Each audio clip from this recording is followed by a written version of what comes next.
none other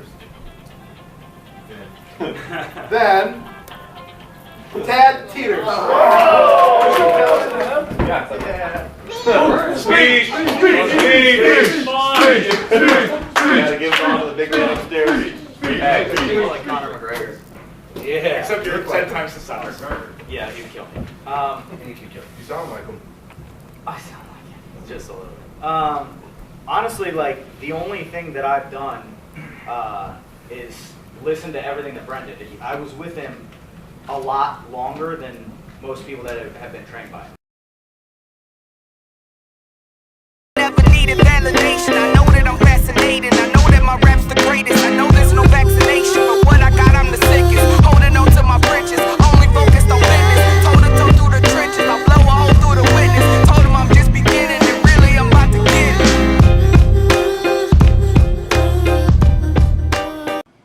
Welcome to My Winning Attitude, a brand new series which will profile and explore people that have winning attitudes. I'm Deante. Some people call me Mr. Personality. Either way, I'm your host. Now, let's get something straight. Having a winning attitude doesn't necessarily mean that you have a lot of money. It doesn't mean you have the most hustle. It doesn't even mean that you've ever actually won anything, okay?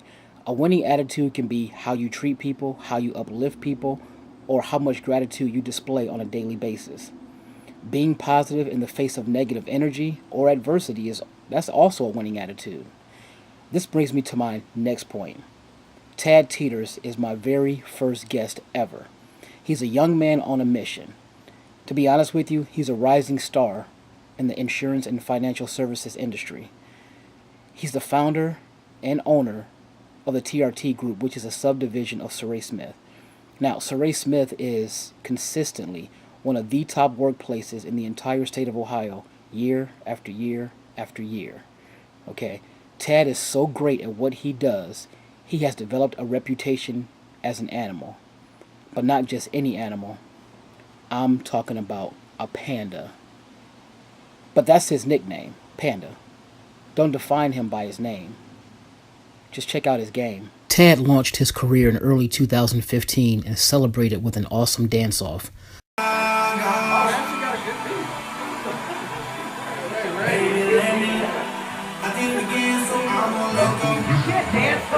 Unfortunately, colleague and all-around awesome guy Michael Sherwood stole the show. That doesn't happen to Tad very often these days. I'm getting my beat. Hold on. Oh my God.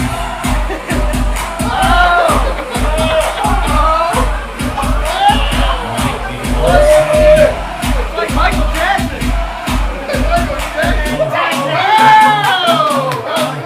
Come on, Tad.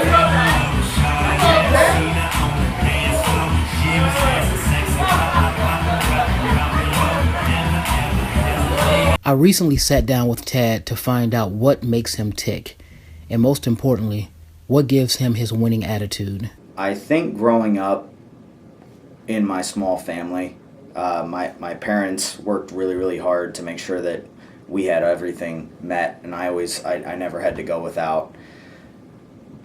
Taking that and fast forwarding it to my life now, I feel like I do a lot of the things I do to make sure that my family doesn't have to struggle like that, and that I can give back to my family that got me to where I am. It's kind of like my responsibility to be successful for my family, to make sure that I can retire them and that I can give a good life. I was impressed with Tad's great sense of responsibility. Already I could tell that his leadership skills were right on point. I know you've had several businesses over the years. At what point did you decide to become an entrepreneur? If you ask my mom, it's probably way back. I wanted to retrace his steps to greatness back to his formative years. That's when I had to talk to Denise, or as Tad likes to call her, Mom. He was really young, and having seen his dad go out to work every day wearing work boots and jeans and a flannel shirt, when it came time for Tad to go to school and he was going to choose his own clothing, how shocked was I when he chose dress clothes. I think at some point I always knew that I was going to that I was going to do something bigger, that I was going to think a little differently than a lot of people, because I remember why I said my mom was because I remember there's a drawing from like 3rd grade, and it said, what do you want to be when you grow up? Draw what you want to be. And I drew myself as like a little business guy in a suit, and probably a stick figure, I'm sure. But it said I want to be a millionaire, except that I spelled it wrong. It actually said like millionaire, so spelling's not my forte, I guess. A tie, a vest, a jacket, little dress pants and shoes, and looked like a little attaché case for a school bag. And out the door he went, the only child in the school dressed that way. And he thought he looked wonderful. And I was not going to tell him any different. That was kind of where my mom would probably say. I would say I read a book called Rich Dad Poor Dad by Robert Kiyosaki when I was in high school, just graduating high school and going into college. And in college, I worked my way through GNC. I worked my way through college at GNC, and I came up with a really good idea. And because of that book, I think I took action on it. Just like a great lawyer would do, I wanted to get corroborating testimony from other witnesses. And very few people have witnessed Tad's behind-the-scenes process, like his executive assistant and girlfriend, Katie. I asked her what makes him so special. I'd have to say it's his resiliency, the decision to better himself every day, to make sure that he's making conscious improvements, and not to stop when he hits a wall. He finds a way around it, over it, or through it, either way he's going to get to his goal, and I think that's a remarkable quality. This is not the path that we wanted for Tad, and it's not the path he wanted for himself, but I watched him build himself up to the hardest working person that I know, and it's been a little bit shocking to me. Brent Bowling, a champion bodybuilder, business superstar, and close friend of Tad's, echoes what everyone else is saying about the kid from Malone University turned unstoppable force of nature. I mean, I knew Tad was a go-getter from day one when I met him. I actually linked up with him, at the gym, and he was actually, dieting to do a bodybuilding show. And anybody that's followed the sport of bodybuilding knows that you got to be the real deal. I mean, you got to walk the walk, talk the talk, do everything behind the scenes. Habits and rituals are very important, I think, for him especially, because he has a goal that he wants to hit, and he knows that he needs help in some way as far as personally developing. So he gets up every morning, we go on a walk, we meditate, we read. He ends up cooking and putting on either a book on tape, or he listens to Gary Vee's channel, or he listens to some pumped up music just to get our day started. It's all about mindset, and I think life is all about just like your mindset and the way you perceive things and the way you attack life. That way he has like daily motivation that keeps him on task, that gives him something to think about and work towards. He takes a little bit from each person that he deems to be success and idolizes, and he implements that into his life. I think without that morning routine, he would just be a regular guy. I think a lot of my success at Ray Smith has came from my ability to impact lives and my want to impact lives, to help people in one way or another. I think Jim Carrey actually said, the effect you have on people is the most valuable currency there is. So to me, to be able to protect families and like, especially like police, firefighters, teachers, like the service members, that I take a lot of pride in that, and I've transferred that into the TRT group 100%. While I'm out in the area meeting with all the other members, I'm kind of trying to get you guys squared away too, so you don't have to keep messing with this stuff. So, do you remember what you have with us, or you remember you just pay a bill every month? I remember I pay a bill every month. That's for sure. At least you know it's the most important bill that you have, right? It's like the one that makes sure all the other bills can continue to get paid. This guy is not even started where he wants to go. He's just barely chipped the surface of the potential that he has. And I mean, you talk to anybody, you talk to this guy for 5 minutes, you'll know he's the real deal. Just being able to give back and impact as many lives as I possibly can, that's my mission. It's not about me, it's about the lives I can affect and like what they're going to say about me down the road, what they're going to say about me at my funeral and things like that.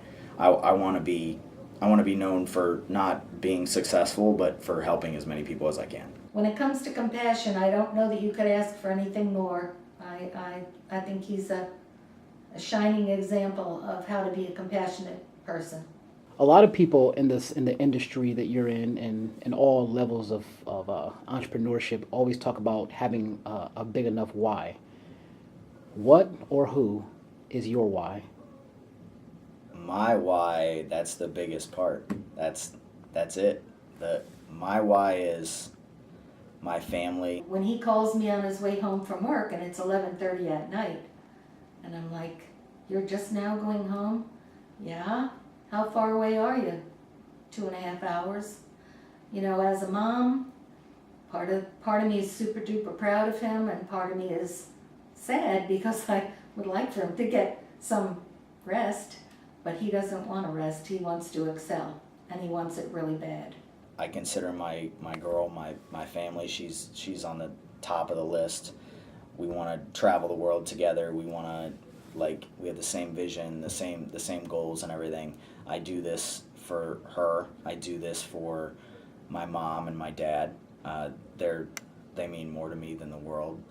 He does get recognition for how hard he works, but people don't see, they only see those presentations where he's getting an award. They don't see what he has to go through to get to that point. Guys, that was probably the smartest thing that you've ever done. Yeah. I would imagine it's a great investment for your family. Right. Here's the issue with it. His focus, his laser focus, and his unparalleled work ethic.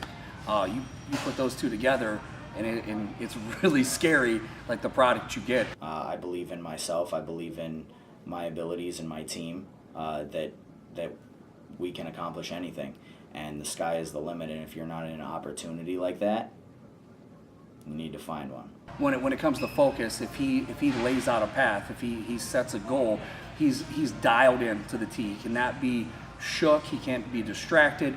He knows that there's going to be some adversity along the way, but you can't shake him. He sells out on his goal, his vision, and he just keeps moving forward. You've spoken a lot about leadership. I even saw something on your LinkedIn account that stated, "Leadership is the hardest skill to learn, but also the most valuable."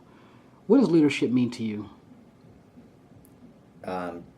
Helping people, again, changing people's lives, taking them from where they started to achieve a goal or a dream of theirs that maybe they wouldn't have been able to achieve without somebody impacting their life.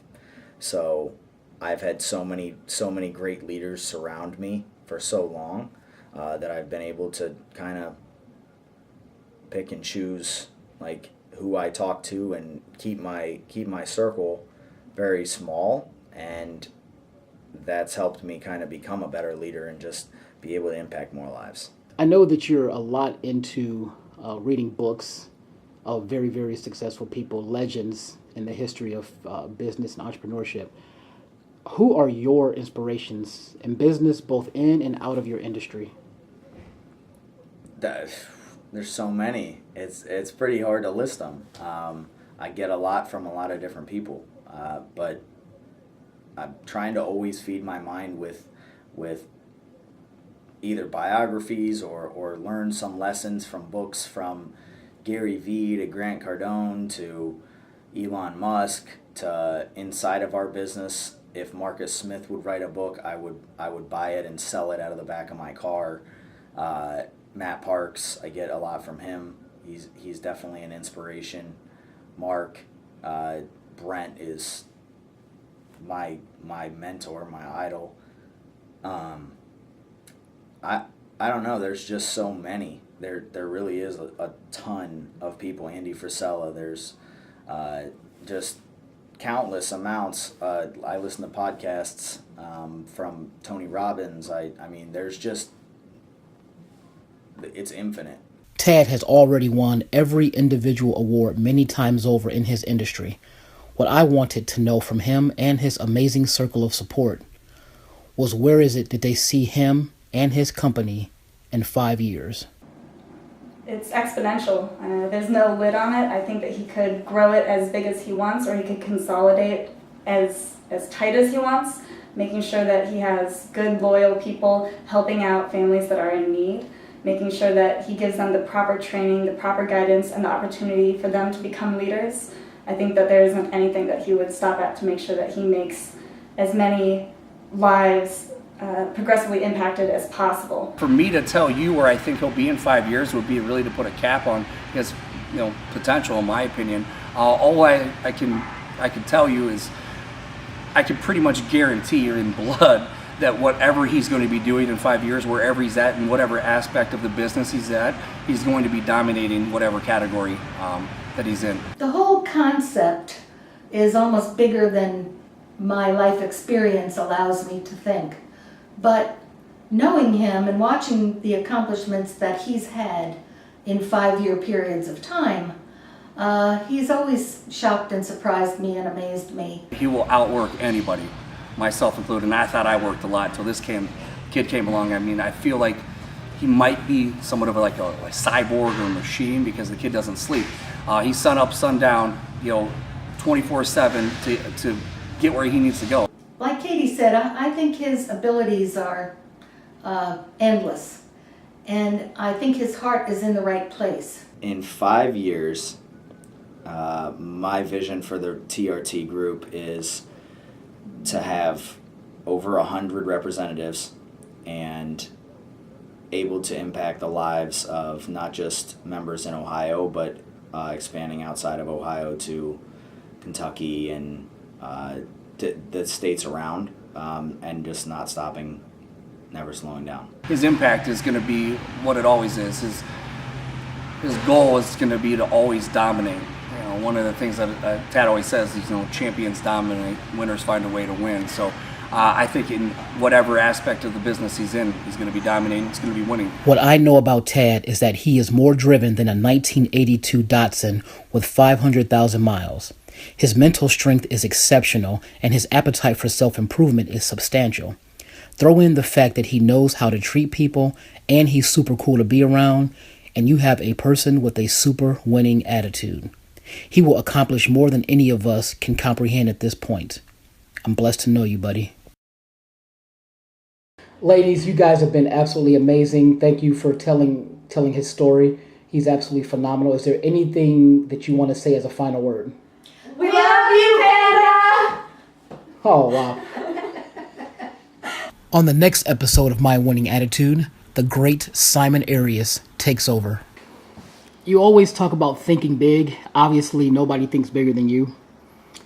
What would you give as advice to someone who wants to know how exactly you think bigger than it probably seems possible based on their current circumstances? Oh yeah, I got the answer.